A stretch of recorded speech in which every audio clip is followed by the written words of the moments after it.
नमस्कार मंडळी. तर पुण्यातला दिवस दुसरा होता आणि आज पप्पांचा बड्डे सुद्धा होता. त्यामुळे सकाळीच त्यांना औक्षण करून आणि केक कापून आम्ही निघालो आळंदीला. आज आळंदीला जायचं होतं, त्यामुळे मी आज पण साडी नेसली. तोपर्यंत ओला आली आणि आम्ही निघालो. जाताना खूप मज्जा करत आम्ही पोहोचलो आळंदीला.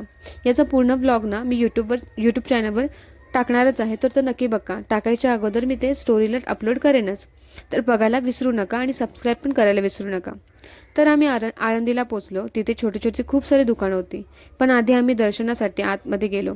खरंच तिथलं वातावरण ना अगदी भक्तिमय होतं आणि गर्दीसुद्धा होती.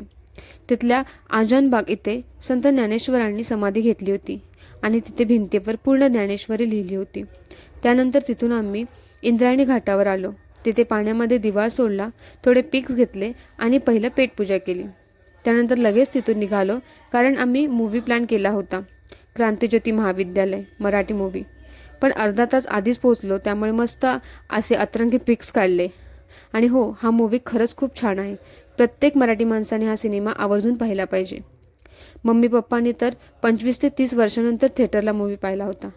त्यानंतर आम्ही रिटर्न घरी आलो. तर असा होता माझा हा दिवस. भेटू नेक्स्ट ब्लॉगमध्ये. तोपर्यंत बाय.